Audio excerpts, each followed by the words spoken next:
নমস্কার। আপনাদের সামনে আমার আজকের নিবেদন লেখক অমিয়ভূষণ মজুমদারের নির্বাস উপন্যাসটি। ভিডিওটি দেখার আগে আপনাদেরকে বলে রাখা ভালো যে ভিডিওটি স্কিপ করে দেখবেন না। যদি দেখার ইচ্ছে হয় তাহলে পুরোপুরি দেখবেন, তাহলেই এই উপন্যাস সম্পর্কে হয়তো কিছু তথ্য আপনাদের দিতে পেরেছি বলে আমার মনে হবে। তাই দয়া করে স্কিপ করে দেখবেন না। হয়তো সময় একটু বেশি লাগতে পারে, কারণ সমস্ত প্রশ্নের আলোচনা করার ইচ্ছা প্রকাশ করেছি আমি। তো এই উপন্যাস সম্পর্কে আগে দু একটি কথা বলে নেওয়া উচিত। প্রথম দ্বিজ সংস্করণের ভূমিকায় অমিয়ভূষণ মজুমদার বলছেন, এটি রাজনৈতিক উপন্যাস নয়। যদি রাজনীতির কোনো ইশারা এসে গিয়ে থাকে তবে তার প্রতিপাদ্য রাজনীতি উদ্বাস্তুকে তার বাস্তু ফিরিয়ে দিতে পারে না। যদি কিছু রাজনীতি করে তা মূল্যবোধ হারিয়ে ফেলা মানুষদের নিয়ে ভোটের ব্যবসা করতে পারে। নিউলিট এটির প্রথম সংস্করণ প্রকাশ করে। এই সংস্করণে কিছু সংযোজন হয়েছে, আশা করি তার নতুন মাত্রা দিয়েছে, কিন্তু মূলত একই থেকে গিয়েছে। অর্থাৎ পোস্ট কলোনিয়াল সাহিত্য সৃষ্টির প্রথম দিককার নিদর্শন হিসেবেই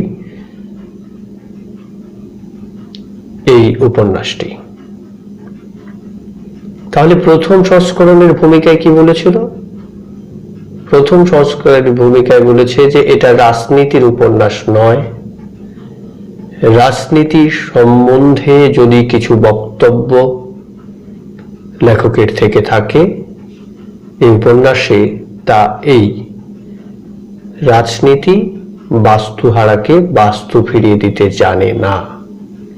তাহলে কি বলছে? যে রাজনীতি বাস্তুহারাকে বাস্তু ফিরিয়ে দিতে জানে না।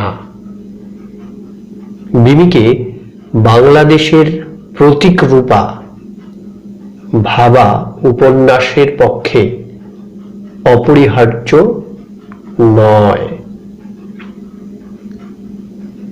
তাহলে এই উপন্যাসটি কাকে উৎসর্গ করা হয়? অধ্যাপক শ্রদ্ধেয় নবকুমার নন্দীকে এই উপন্যাসটি উৎসর্গ করা হয়। অধ্যাপক নবকুমার নন্দীকে।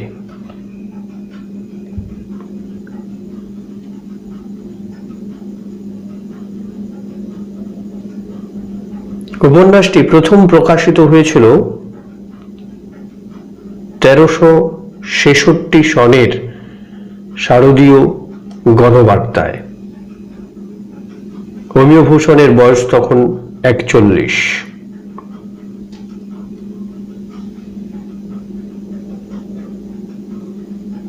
অর্থাৎ 1959 পূজার আগে উপন্যাসটি লিখেছিলেন গণবার্তার চিঠি পেয়ে।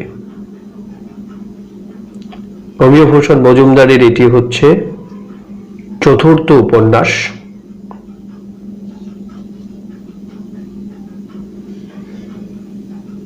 অমিয়ভূষণ আধুনিক সাহিত্যের ব্যতিক্রম। পুলকেশ দে সরকার সে জায়গায় দু একটি উদ্ধৃতি তুলে ধরার চেষ্টা করছি।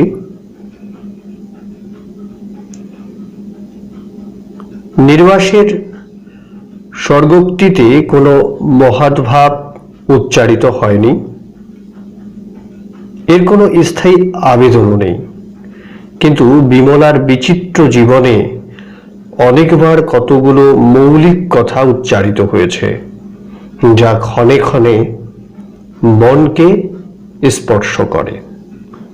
অবশ্যই আর গোটা বইয়ে লেখকের এই কথাটি সত্য এবং সার্থক হয়েছে যে রাজনীতি উদ্বাস্তুকে বাস্তু ফিরিয়ে দিতে জানে না। তিনি সতর্ক করে দিয়েছেন যে এ রাজনীতির উপন্যাস নয়, এবং বিমলাকে বাংলাদেশের প্রতীক ভাবাও অপরিহার্য নয়। নির্বাস কিন্তু এই দুটো কথাই মনে করিয়ে দেয় বারবার।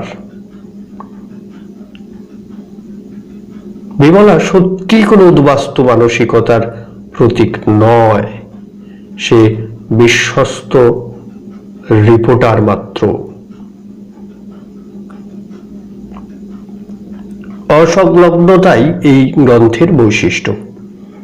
বিমি বা উদ্বাস্তুদের অথবা সমাজ থেকে স্খলিত হয়ে আসা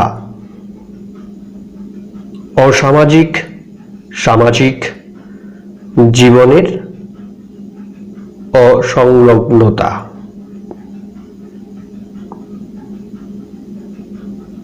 1366 সনে এই উপন্যাসটি প্রকাশ করে লিও লিট পাবলিশার্স প্রাইভেট লিমিটেড। উপন্যাসটি গ্রন্থাগারে প্রকাশিত হয় 9 মাঘ 1366, জানুয়ারি 1960 সাল।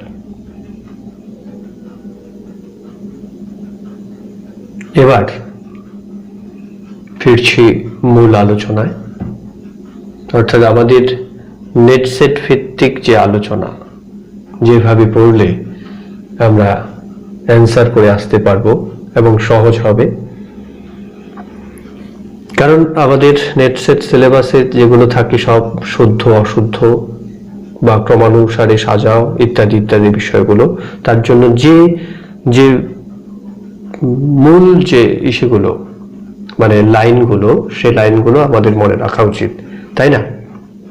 তাহলে দেরি নয়, শুরু করা যাক। তাহলে আমরা কি দেখলাম যে এই উপন্যাসটি অধ্যাপক নবকুমার নন্দীকে উৎসর্গ করা হয়েছে, আর প্রথম সংস্করণের প্রচ্ছদ অঙ্কন করেছেন অজয় গুপ্ত। নির্বাস উপন্যাসের প্রথম সংস্করণ হচ্ছে 1366, এটাও আমি কিছুক্ষণ আগে বললাম। বিমি, বিমলা, বিমল প্রভা এই তিনটা নাম কিন্তু একজন ব্যক্তিরই। লতার বাবার নাম কি?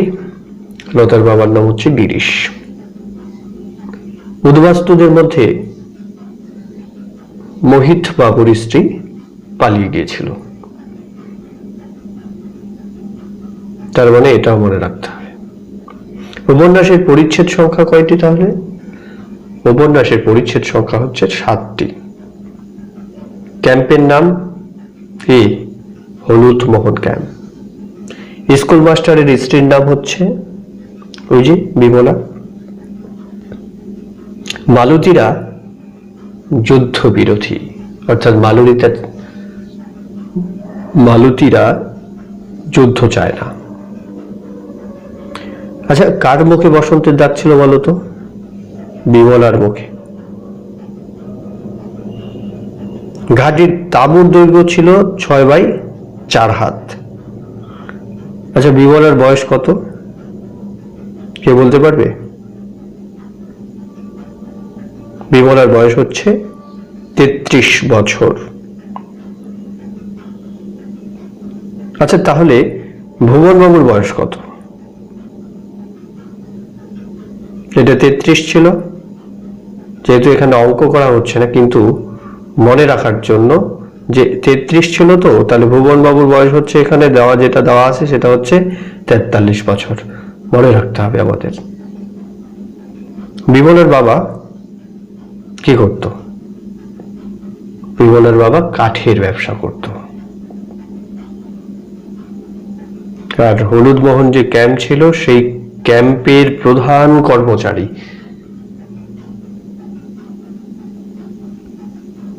অর্থাৎ কন্ট্রাক্টর কে ছিল? অজয়। কি ছিল? অজয়। অজয়। উপন্যাসের সূচনায় বসন্ত ঋতুর কথা আছে। কি ঋতু? বসন্ত ঋতুর কথা আছে। ঠিক। সৈন্য বিভাগের ঘাঁটি 42-এ বসেছিল আর 45 পর্যন্ত ছিল। গল্পের শুরুর লাইন হচ্ছে কি ছিল? যে গল্পটা না বলে উপায় নেই, কারণ চেতনায় অন্য কারো জীবনের ছায়া যদি মুহূর্তের জন্য পড়ে, তবে সে বাইরের বিষয় থেকে নিষ্কৃতি পাবার একমাত্র উপায় হচ্ছে ছায়াটাকে বিশ্লেষণ করে দেখা। যে ছায়া, সেটাকে আমাদের ব্যাখ্যা করতে হবে, তা নিয়ে আলোচনা করা, অবশ্যই অন্য কথায় গল্পটা বলে ফেলা। আমাদের চেতনা শক্তির মতো কেন ছায়াটিকে আত্মস্থ করার চেষ্টায় মুক্তা তৈরি করে, তা মানে মুক্তা তৈরি করে না, তা অন্য কথা। আচ্ছা, তাহলে আমরা যদি ইসে করি, অর্থাৎ ব্যাখ্যা বা বিশ্লেষণ করি, তাহলে কিসের দ্বারা করতে হবে? আমাদের বুদ্ধির সাহায্যে করতে হবে। আর বুদ্ধি হচ্ছে যুক্তিজীবী, অর্থাৎ বুদ্ধি দিয়ে যখন কাজ করব, সেটা হবে যুক্তিজীবী। খণ্ড খণ্ড ধারণাকে যুক্তির সাহায্যে পরস্পর সংশ্লিষ্ট বলে দেখায় এই যুক্তি। মানুষ এবং বেদনার্থতাকে সে সংযুক্ত করে বলে মানুষ হয় বেদনার্থ। তবে আপনারা লক্ষ্য করবেন যে অমিয়ভূষণ মজুমদার কিন্তু বড় মাপের লেখক। কেন? তার কারণ তার লেখার যে ধরন, সেই ধরনটা কিন্তু আমাদের মতো সামান্য পাঠকদের ক্ষেত্রে খুবই অসুবিধার। কিন্তু হ্যাঁ, তার লেখাগুলো অনেক কিছু দিয়ে গেছে বা দিয়ে যাচ্ছে আমাদের। তারপর সেভাবে আর বলে মানুষ কেন বেদনার্থ হয়, অবশ্যই যুক্তি আছে, আর তা সে করে কথা দিয়ে।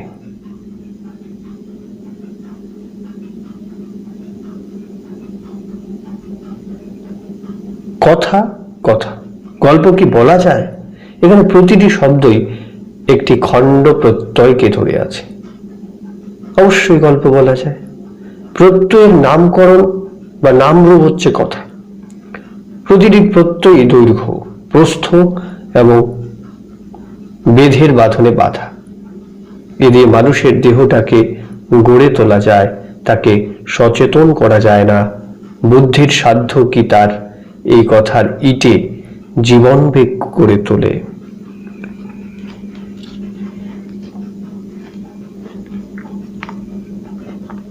তাহলে আমরা প্রথম কয়েকটি লাইন পাঠ করলাম, এবার আমরা আবার প্রশ্ন উত্তরে চলে যাই।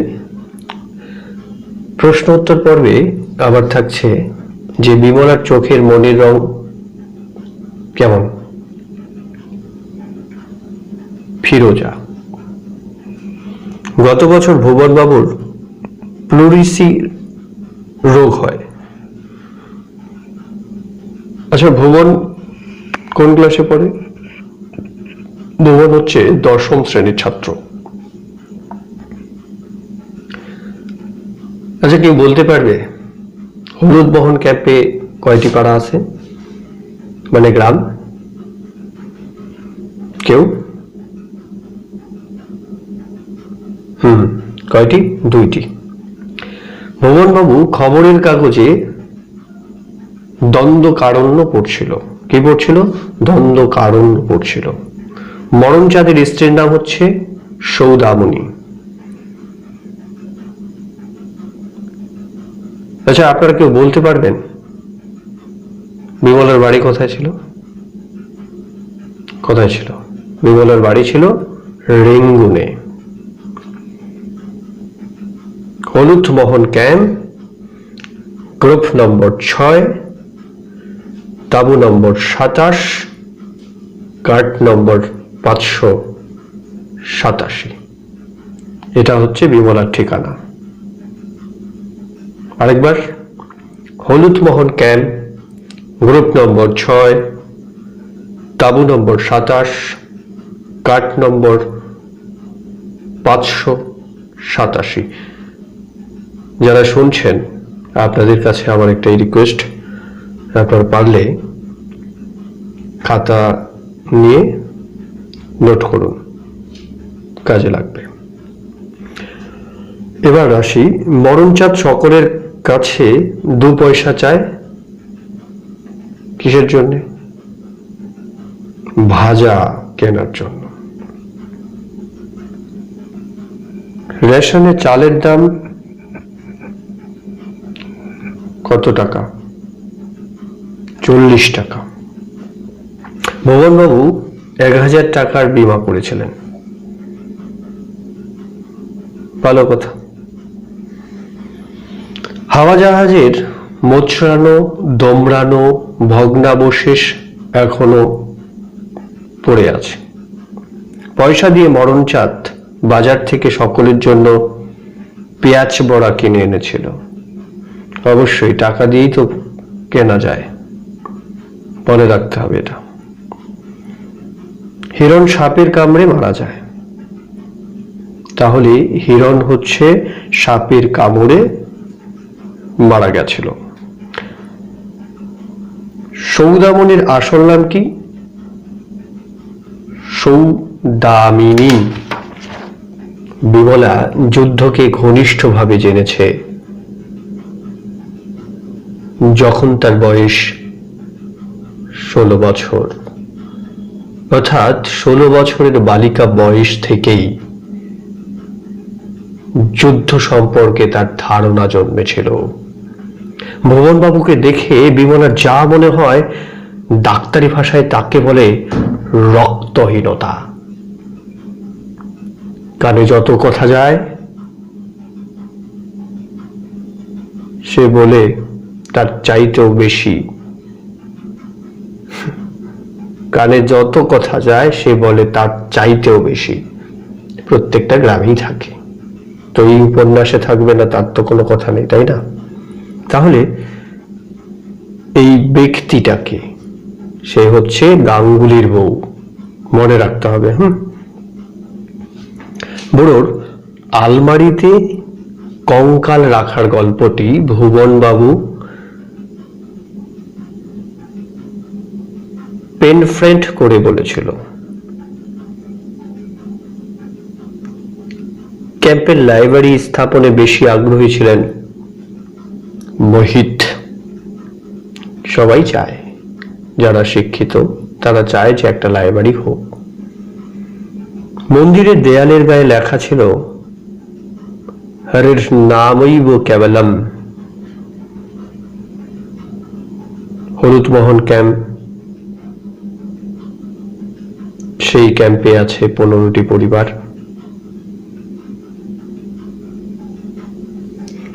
মালতী তার ধারণা অনুযায়ী এই উপন্যাসে বলতে চেয়েছেন যে গ্রামের মানুষ চাকরির জন্য শহরে উদ্বাস্তু হয়েছিল, ভিটে মাটি সমস্ত কিছু ছেড়ে শহরের উদ্দেশ্যে যাত্রা করেছিল। আচ্ছা, সুরত যে উপন্যাসে পাওয়া যায় একটি ছেলে, সে কি করে? সুরত হচ্ছে ব্যাংকে কাজ করে।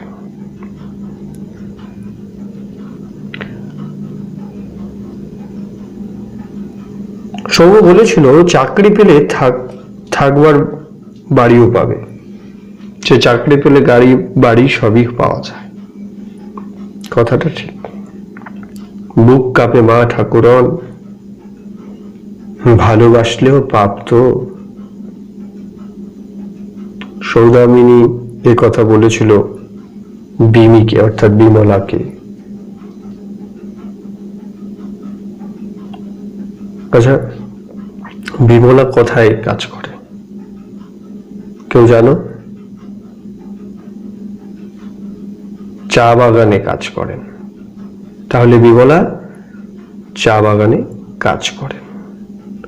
বজ্রযোগিনী থেকে কলকাতার পথ ছুঁয়ে হলুদ মোহনে আসা বিমির। তাহলে বজ্রযোগিনী থেকে কলকাতার পথ ছুঁয়ে হলুদ মোহনে এসেছিল বিমি, অর্থাৎ বিমলা। লতার বাবা 1910 থেকে 1939 মধ্যে জেলে কাটিয়েছিলেন 21 বছর অবধি। ক্যাম্পের পূর্বের কর্তার নাম সুরথ বাবু। মানুষের মনের বাঁধ কখন ভাঙবে তা বলা যায় না, কারণ আমরা মন দিয়ে ভাবাবেগে বা আবেগের বশে অনেক কিছু করে ফেলি। তার জন্যই অজয় বলছে, অজয়, যে মানুষের মনের বাঁধ কখন ভাঙবে তা বলা যায় না।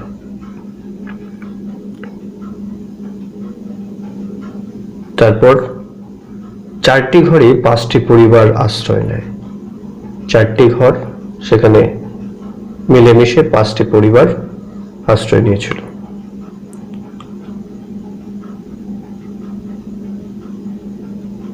অগ্নিকুমার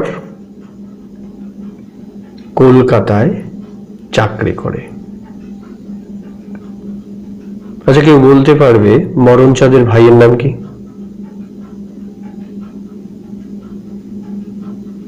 মরণচাঁদের ভাইয়ের নাম হচ্ছে সুভাষ। মোহিত বাবুর স্ত্রী? মোহিত বাবুর স্ত্রী হচ্ছে লতা। 43-এ রেশন শুরু হয়েছিল, ক্রমান্বয়ে সাজানো আছে। প্রথমে রেঙ্গুন, তারপরে বজ্রযোগিনী, তারপর হলুদ মোহন ক্যাম্প, তারপর হচ্ছে দণ্ডকারণ্য। রেঙ্গুন, বজ্রযোগিনী, হলুদ মোহন, দণ্ডকারণ্য। মরণচাঁদের ছেলের নাম অভিমন্যু। নির্বাস উপন্যাসটি গণবার্তা পত্রিকায় প্রকাশিত। সুভাষের কয় বছর কারাবাস হয়? 3 বছর কারাবাস। রাইবার গ্রন্থাগারে 100টি বই ছিল। গ্রন্থাগারে কয়টি বই ছিল? 100টি বই ছিল। লতাকে কে কে লুৎ বলতো? অর্থাৎ ওই আর কি, লতাকে লুৎ বলে ডাকে মোহিত আর সুরথ। চা বাগান থেকে ক্যাম্পের দূরত্ব হচ্ছে 1 ক্রোশ।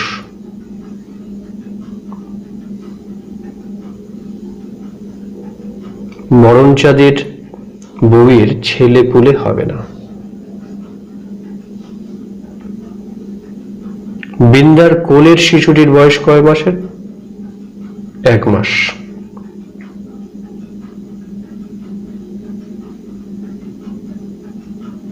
বেঞ্জামিন একজন ব্যাচেলর। পাদ্রীর নাম হচ্ছে ফাদার ফিলিপ। লতা বৌদির বাবা গিরিশবাবু রাজনীতি করতেন 1910 থেকে 1939 খ্রিস্টাব্দ অব্দি। চার্চের নাম হচ্ছে মেথডিস্ট নারী শিল্প সমিতির প্রধানার বয়স 46 বছর। যশোর থেকে বিমলা কপোতাক্ষ নদী পার হয়ে এসেছিল। যশোর থেকে বিমলা কপোতাক্ষ নদী পার হয়ে এসেছিল। বিমলার কার্ড নাম্বার 587। ভুবনবাবু বিমলার জন্য এনেছেন বালা বা সোনার বলয়। পথের ধারে হারমোনিয়াম বাজিয়ে একজন গান করছে। শ্রীকান্ত অত্যন্ত লম্বা বলে তাকে রোগা দেখায়। বিমলার কোলের উপর উলের বল ছিল। বিমলা সিকিটা দিয়ে রজনীগন্ধা ফুল কিনেছিল। বাণিজ্যটা উৎপাদকের হাত থেকে ফরিদের হাতে চলে গেছে।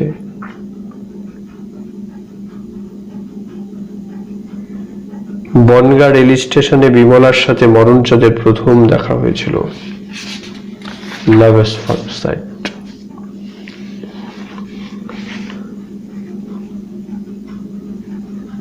মাফলার নিয়ে লতার সাথে গুহগিন্নির ঝামেলা হয়েছিল। চারিদিকেই ঝামেলা।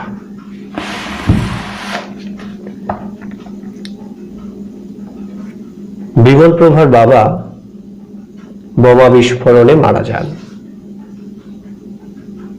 আচ্ছা, বিমল প্রভার অপেক্ষা কাকে বেশি মজবুত দেখাতো বলো তো? দিদিকে।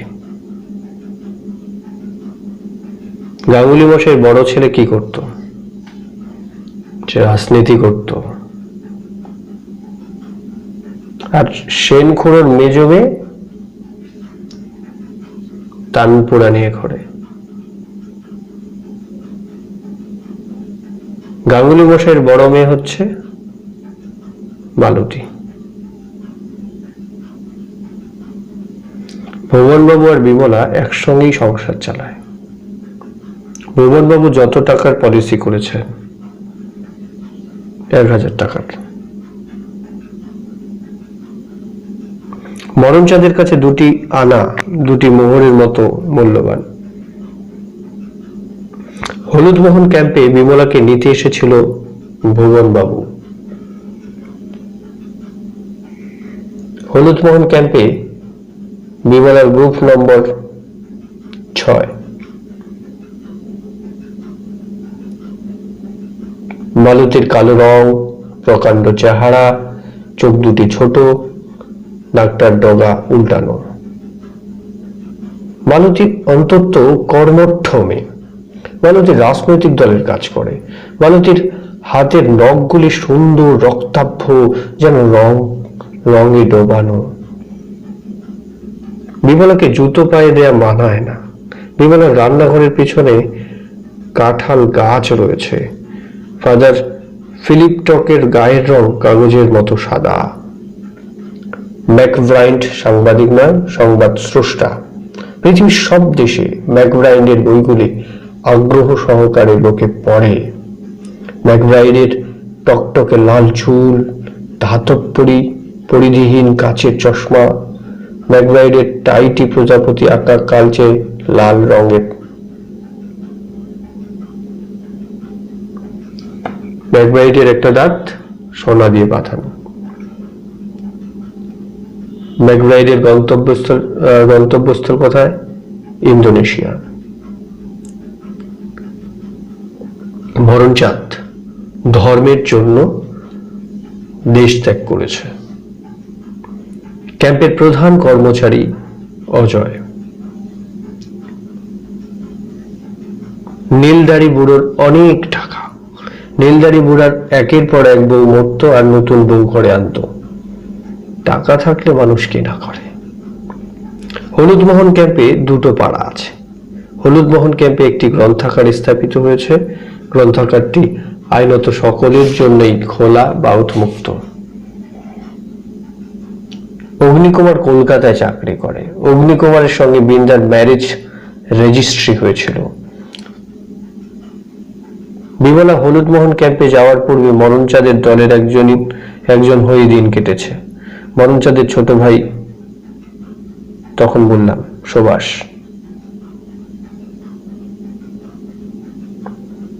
হলুদমোহনের শহরের একটা বৈশিষ্ট্য হাট। এই হাট বসে প্রতি মাসের শেষ দিকে। হলুদমোহন শহরে দৈনিক বাজার আছে দুটো।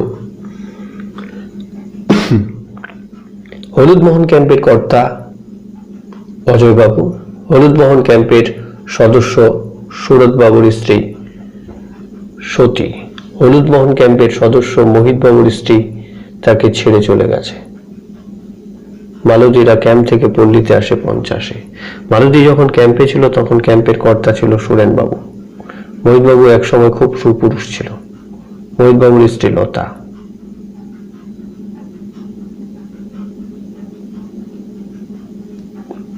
মোহিতবাবুর স্ত্রী লতা রূপবতী ছিল। শ্রীকান্তের স্ত্রী বৃন্দা। হলুদমোহন ক্যাম্পের লাইব্রেরি স্থাপনের মূলে ছিল কে? মোহিতবাবু। বৃন্দা হচ্ছে কৃষকের মেয়ে। 1910 থেকে 1939 সাল পর্যন্ত গিরিশবাবু রাজনীতি করেছেন। এর মধ্যে 21 বছর গিরিশবাবু জেল খাটিয়েছেন। 39-এ আন্দামান থেকে ফিরে এলে পক্ষাঘাতে গিরিশবাবু বা অঙ্গ পড়ে গেছে। মাদার গাছের অন্তত ভালো একটা নাম আছে, মন্দার। সৌদামণি আর অভিমন্যুকে মন্দারের সঙ্গে তুলনা করেছে বা করা হয়েছে। সৌদামণি আর অভিমন্যু মন্দারের মতোই ছুতো আর স্খলিত। সুরত চাকরির জন্য এদেশে এসেছিল। গায়ের কেউ কেউ গিরিশবাবুকে বলে গিরিশ ডাকাত। রায়মশাই গিরিশবাবুকে ঘনিষ্ঠভাবে চিনতেন। রায় সাহেব আর গিরিশবাবু একই গ্রামের মানুষ। গিরিশবাবু পুলিশের চাকরি করতে করতে ছেড়ে দিয়েছিলেন বঙ্গভঙ্গের হুজুগে। গিরিশবাবু পক্ষাঘাতে অসাড় হওয়ার আগে আন্দামানে 10 বছর ছিলেন। লতা বৌদির যখন 13 বছর বয়স তখন গিরিশবাবু তার মুখ দেখে। সৌম্য বিমলার চাকরি করিয়ে দেয় বড়ুয়ার সুপারিশে। বিমলাকে চাকরি থেকে বরখাস্ত করা হয়েছে ধর্মঘটে যোগদানের জন্য।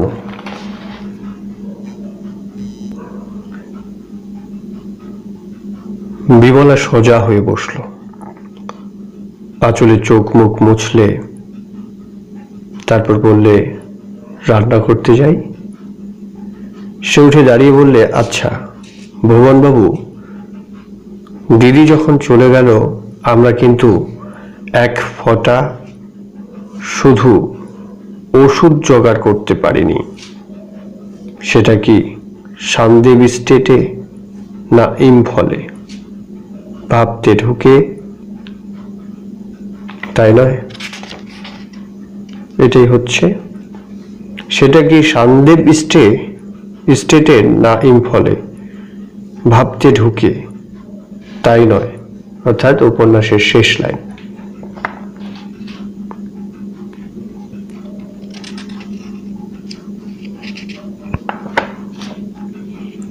ম্যানেজার অফিসে ডেকে বলল, তোমাকে বরখাস্ত করা হলো বিমলা। তুমি 3 দিনের মধ্যে কোয়ার্টার্স ছেড়ে দেবে।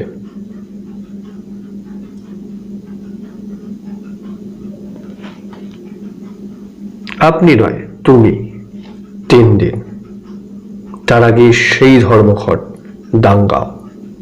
সে গেল শ্রমিক সংঘের প্রধান কর্মকেন্দ্রে, চা বাগানের আওতার বাইরে মহকুমা শহরে। এই অঞ্চলের পুরনো ইউনিয়নগুলিকে স্থানচ্যুত করে নতুন ইউনিয়ন স্থাপন করার জন্য তিনি রাজনীতি থেকে 2 পা সরে এসে এই মহকুমা শহরে বাস করছেন নেতা। সফল হয়েছেন। অনেক বাগানেই ছোট ছোট ইউনিয়ন স্থাপন করতে পেরেছেন।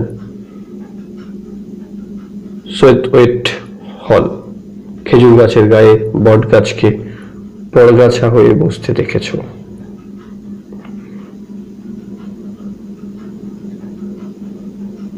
বিমলা হাসি হাসি মুখেই তার সামনে গিয়ে দাঁড়ালো। তখনও বিশ্বাস ছিল সংঘ নেতা এত ধর্মঘটি শ্রমিককে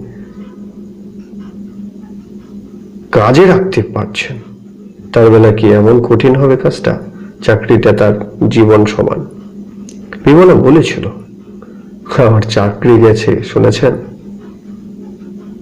নেতা অতি ভদ্র ভাষায় অতি মৃদু কণ্ঠে যা বলল তার সারমর্ম এই রকম, চাকরি কি থাকে? শ্রমিক নেতৃত্বকে কর্তৃপক্ষ কখনো বরদাস্ত করে না। তার নিজের চাকরিও একদিন এমন করেই গিয়েছিল।